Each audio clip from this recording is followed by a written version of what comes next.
भर्गो देवस्य धीमहि धियो यो नः प्रचोदयात्। उस प्राण स्वरूप, दुख नाशक, सुख स्वरूप, श्रेष्ठ, तेजस्वी, पाप नाशक, देव स्वरूप परमात्मा को हम अपनी अंतरात्मा में धारण कर रहे हैं। वह परमात्मा हमारी बुद्धि, वाणी तथा कर्मों को कल्याणकारी मार्ग पर प्रेरित करें। परम पूजनीय गोस्वामी तुलसीदास जी द्वारा रचित श्री रामचरितमानस महाकाव्य का भाग नंबर 111 आप लोगों के समक्ष प्रस्तुत कर रहा हूं। आप लोग इसका श्रवण करें और जीवन आनंदमय बनाएं। शिव जी महामुनि नारद जी से कहते हैं कि जो कथा हमने सुनाई है, जो कथा आपने हमको सुनाई है कि हमने कामदेव को जीत लिया, वह श्री हरि विष्णु को मत सुनाना। आगे शिव जी कहते हैं, शंभुदीन उपदेश सहित नहीं नारदई सुहान, भरद्वाज कौतुक सुनहु हरि इच्छा बलवान। यद्यपि शिव जी ने यह हित की शिक्षा दी, पर नारद जी को वह अच्छी न लगी। हे भरद्वाज, अब कौतुक तमाशा सुनो। हर की इच्छा बड़ी बलवान है।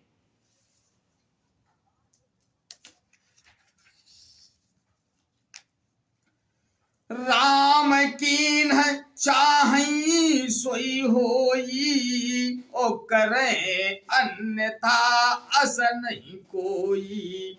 शंभु बचन मुनि मन नहीं भाए, और तब विरंची के लोक सिधाए।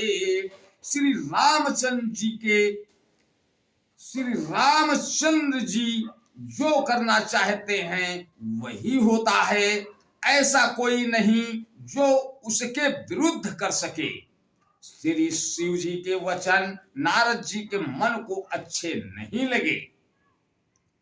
तब वे वहां से ब्रह्मलोक को चल दिए। एक बार कर तलवर वीणा, गावत हरि गुण गान प्रवीणा। क्षीर सिंधु गवने मुनिनाथा, जहाँ बस श्रीनिवास श्रुति माथा। एक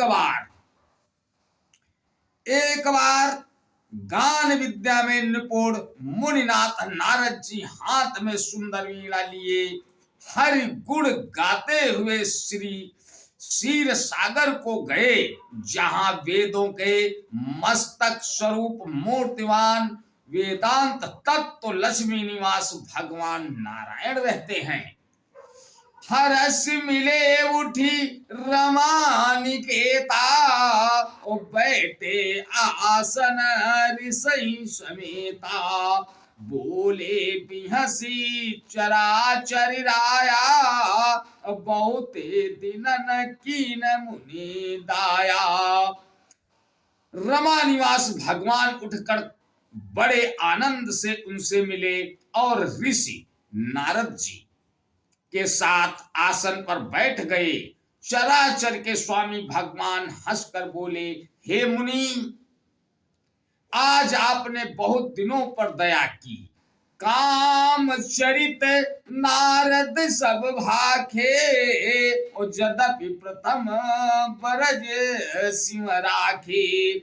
अति प्रचंड रघुपति के माया, और जय नमो अस को जग जाया।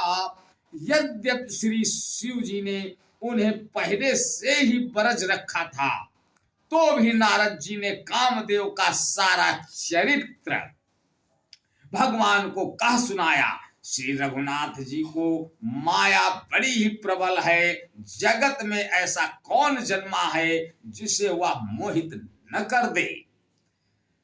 रूख बदन करी बचन मृदु बोले श्री भगवान। तुमरे सुमिरन ते मिटही मोह मार मदिमान। भगवान रूखा मुंह करके कोमल वचन बोले, हे मुनिराज, आपका स्मरण करने से दूसरों के मोह, काम, मद और अभिमान मिट जाते हैं। फिर आपके लिए तो कहना ही क्या। आज बस यहीं तक, आगे का अगले भाग में। तब तक के लिए जय श्री राम।